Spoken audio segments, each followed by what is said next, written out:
Hello there guys, Raj here. I hope you guys are doing well. I have a review for you today on a fragrance from the brand of Guerlain, and this is from their Absolus d'Orient collection. So a fragrance collection based around Oriental style fragrances, Middle Eastern inspired, that type of thing really. So this one I've been working off a sample, and this one is called Oud Essential or Essentiel, I think maybe in French. I've been working off this small sample here, and I've had it for a while because a little goes a very, very long way. It's quite a strong fragrance, and I'll get into that in a second. Before I get into it, if you are interested in seeing what the bottle looks like, because I don't have it with me, that is how it looks like. I think it's quite cool. I like the colors, I like the shape of it. It's quite good. The bottle comes in one size, 125 ml. It's an eau de parfum and will cost you £139. So considering the performance and the potency of this fragrance, I think it's actually quite good value. In the notes, you have saffron and pelargonium in the top. Pelargonium, from what I could see online, is basically geranium. I think it's like another word for geranium. I'm not 100% sure. In the heart notes, there's oud, there's rose and cedarwood, and in the base notes, there's a leather, incense, and gaiac wood. So in many ways, this is very much a classic rose oud fragrance, and I know a lot of people will be thinking, oh God, here we go again, another rose and oud, when is it going to end? But for me, when it's done to this level of quality, with this level of refinement and just quality of ingredients, which I'll touch on in a second, I'm happy. I'll embrace it. I'm happy for another rose and oud combo. So yeah. So where would you? Let's start with seasons. I think this is more of a cooler weather fragrance. Genders, I think it's very much unisex. Occasions, I would say it leans towards more formal wear. I've worn it casually, but I think probably more formal wear is better. And yeah, I mean, it's one of those fragrances that performs really, really well. You don't really need to spray too much of this. From this tiny spray, they don't spray out much. I was doing maybe 2 or 3 sprays maximum. So if I was to get the full-size bottle, I probably would be doing like 1 or 2 sprays maybe. So yeah, potency is there, longevity, all-day performance. If you spray quite a lot of this, you will be projecting like a monster. It will be really like strong for a few hours. Depends how you like your fragrances. I prefer it a bit more subtle, a bit more conservative, but I still like to notice my fragrance. So 2 or 3 from this atomizer was enough for me.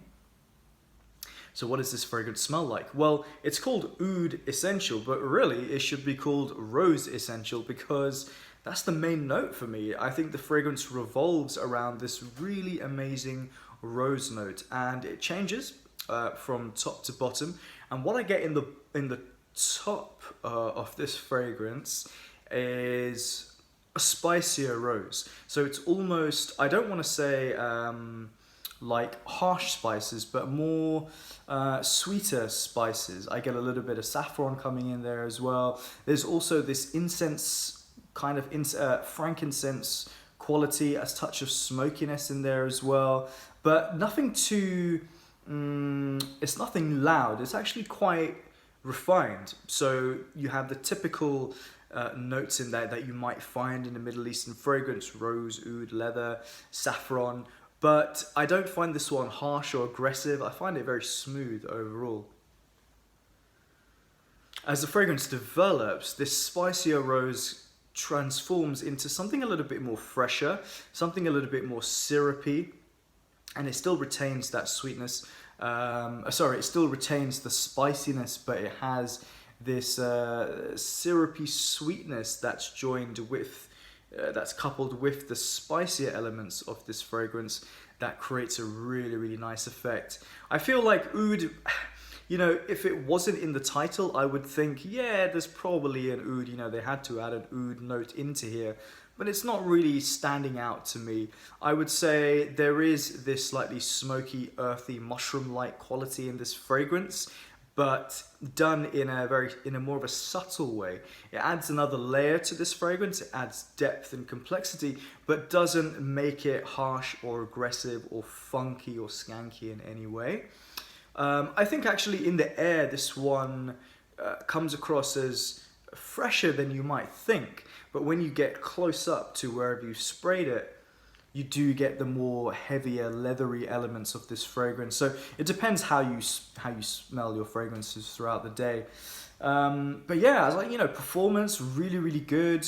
Quality of ingredients is there. This is not the most spectacular, most authentic rose and oud fragrance you'll find. Even though I do really like the rose, it's more what I'm saying is that the oud. It's a synthetic oud, right? So if you're expecting or if you're used to more natural smelling ouds, this is not really going to be for you. But this is, I would say, more crowd pleasing, I would say, relatively speaking, as far as rose oud combinations go. It definitely got me a couple of compliments, and I think you need to be just careful with the amount that you spray, and you'll be smelling great. I really like this. I think I would get this fragrance. I would probably look to get it towards the later part of this year when the weather cools down. Yeah, or maybe just buy it in anticipation for the colder weather. We always have cold weather in the UK anyway. So yeah, rating for this fragrance, I'm gonna go with I'm in between an 8.5 and a 9. So I guess I'll just stick with that score. 8.75 maybe. But yeah, I think it's really worth checking out, and Guerlain, quality as usual. So guys, over to you. What do you think about this fragrance? Do you love it? Do you just like it? Do you actually hate it? Whatever you have to say it.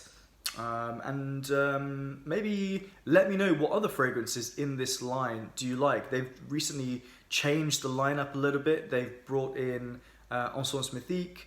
There is, I think it used to be called Songe d'un Bois d'été, which is now Bois Mystérieux. So they've like increased the quantity but lowered the price, which is interesting. And there's also going to be a leather-based fragrance coming out, Intense, Queer Intense or something like that. I know that Eugene has been mentioning that fragrance. So yeah, I mean, there's lots of choice in this Absolut Orient collection. Guys, thanks for watching. Hit the like button and subscribe if you like what you see, and check me out on Instagram as well. And I'll see you on the next one. Take care. Bye.